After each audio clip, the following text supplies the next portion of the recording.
Et bonjour à tous, bienvenue sur la chaîne du Barbu Celt. Aujourd'hui, une toute petite vidéo sur le hiker. Et je vais vous montrer 4 modèles que j'ai déjà présentés, qui existent avec cruciforme ou tire-bouchon.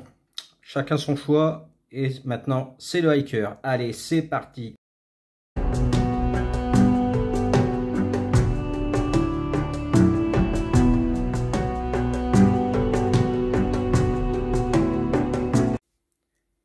Nous revoilà. Donc, comme je vous ai dit, 4 couteaux identiques, à part qu'il y a le cruciforme sur l'un et l'autre le tire-bouchon.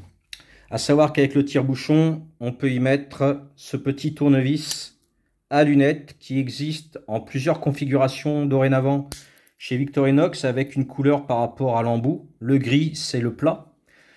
Et on a le cruciforme, je ne sais plus la couleur. On a le rouge, c'est pour défaire la carte SIM de votre téléphone. Si, ça existe. Et on a le Torx. Alors, je n'ai plus les couleurs en tête, mais en allant voir sur Internet, vous trouverez les petits tournevis de cruciforme. Donc, on a donc le Tinker et le Spartan en 2 couches. Vraiment, le couteau passe partout.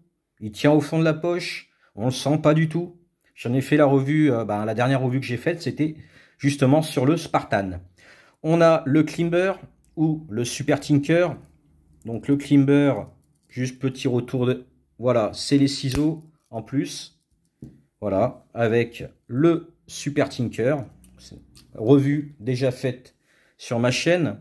On a le Huntsman. Alors, c'est le modèle le plus vendu pour tout ce qui est sorti dans la nature. On a la scie et les ciseaux. Ici, on peut mettre bien sûr le tournevis à lunettes. Et comme sur le Climber, que j'ai oublié de préciser, on a le crochet qui est là. Mais bon, j'ai déjà fait une revue là-dessus. Et donc, vraiment le modèle qui est le plus vendu, je pense, depuis 2020. Et on a son homonyme, le Fieldmaster, avec le cruciforme. Je le trouve vraiment superbe avec le cruciforme. Après, c'est vrai que si on part faire une petite sortie, bivouac, etc. Alors ça, c'est le couteau d'appoint. Hein, c'est le petit couteau qu'on a en fond de poche. Hein, on a bien sûr un fixe qui peut servir pour la cuisine ou autre.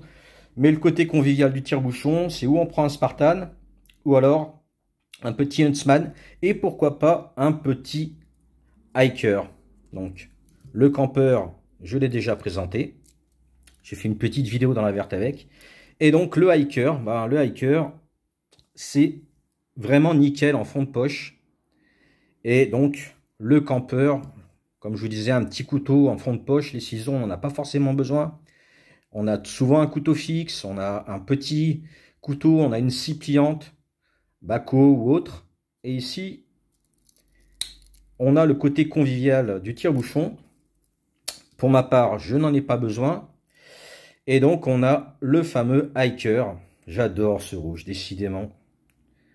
Mon EDC ces temps-ci, c'est l'Explorer, mais en rouge. Par contre, ça marque quand le code son œuvre. On a donc le fameux cruciforme. Le poinçon, on peut y mettre bien sûr une tête d'épingle. On a le cure-dent, nickel après une bonne bouffe avec les potes. On a la pince à écharde, la Bruxelles, pratique, hein, en cas où il y a des ronces ou autres, ou des copeaux de bois. On a l'ouvre-boîte, si on emmène des légumes en boîte, style haricots rouges ou autre, avec mode Eco Plus. Voilà, moi ce que je trouve intéressant, c'est qu'on ouvre avec la languette et pour que ça coule tout seul la boîte dans la casserole, on fait 1 ou 2 ouvertures au cul de la boîte de conserve quand elle est ouverte pour faire un appel d'air. Voilà, ça peut servir également pour enlever la gamelle. Pour ceux qui n'ont pas prévu une petite pince, voilà. On a bien sûr le décapsuleur, la bière, le soda, ce que vous voulez. Voilà, ça peut également servir à enlever de la gamelle, mais je trouve quand même que l'ouvre-boîte, étant donné qu'on n'a pas le crochet sur celui-là, donc l'ouvre-boîte peut être utile de ce côté-là, et bien sûr, la grande lame. Moi, ce que j'aime bien avec les 91, c'est que la lame est un poil plus fine que sur les Alox, et du coup, pour tout ce qui est faire des hérissons ou des copeaux assez fins, la petite lame comme la grande lame est vraiment pas mal. Moi, je me sers de celle de mon cadet, que j'ai toujours dans mon sac, si j'ai vraiment besoin de faire un bâton de marche et d'enlever l'écorce sans toucher le bois en lui-même. Voilà, et avec cette petite lame, ça le fait très bien. Des petits travaux, pour ceux qui font un peu de sculpture, avoir une lame vraiment petite et très utile, un vrai rasoir, très fine, mais point fragile. Et puis on va terminer avec la scie. Voilà, j'ai fait une vidéo où j'ai fait un bâton de marche avec le campeur. C'est le même que le hiker, mais je vais vous montrer quand même que le petit cruciforme qui est là est assez utile. Donc la scie, hein, redoutable. Voilà, et bien sûr l'anneau qui permet de le mettre en fond de poche avec un petit mousse-coton. Moi, je préfère le mettre là au fond de poche avec une petite lampe. Voilà. Ah, mais bon, là j'avoue qu'il est un peu fin pour mettre dans cette pochette là où j'ai mis un Explorer, un Switchamp. Du coup, le cuir s'est un petit peu détendu. Et du coup, comme je vous disais, le fameux cruciforme. Donc ici, on a, hop là, une tête. Malheureusement, c'est du... j'ai plus le nom. Il y a le Philips et le Posidrive. Alors la différence entre les deux, hop là, vous voyez les petits traits sur la vis, hop là, de gauche. On a des petits traits sur le côté de la tête, le Posidrive. C'est un tournevis cruciforme avec d'autres petits axes sur le côté. Et donc on a le Philips dont nous allons nous servir. Du coup, pas besoin de faire un pré-trou, il y en a déjà. Sinon, l'avantage, c'est de pouvoir... Ouais, il va falloir que je... Voilà.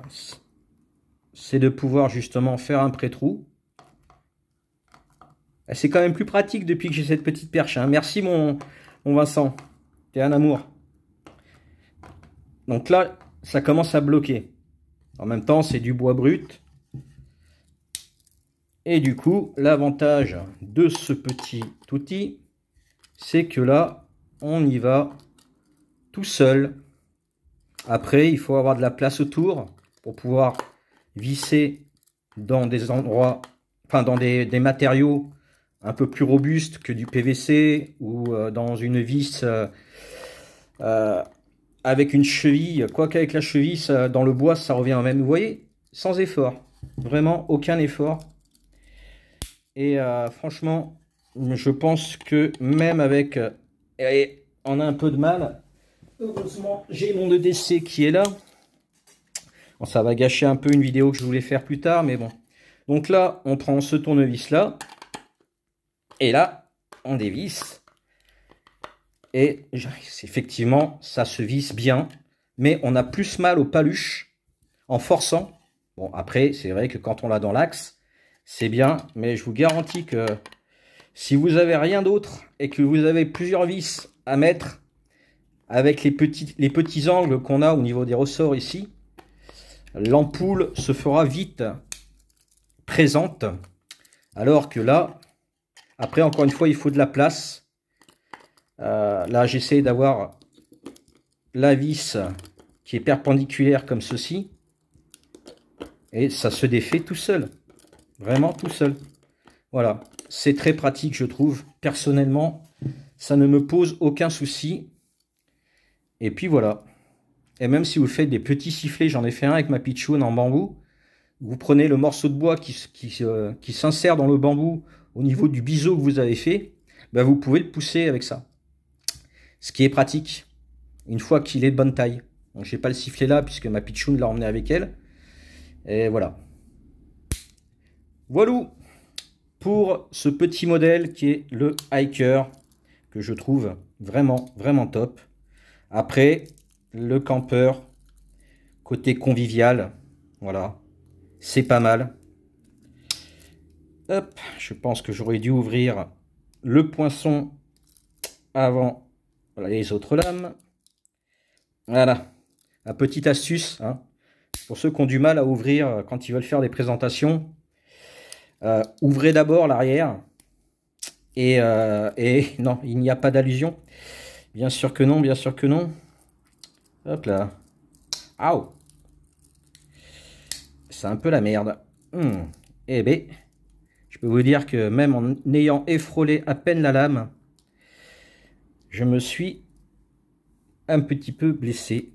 Donc voilà, un petit modèle qui pour moi est fort sympathique et qui, j'espère, vous aura plu. On est quand même sur une vidéo de 10 minutes plus la présentation. Voilà. Allez, je vous dis bisous, Kenavo, et prenez soin de vous.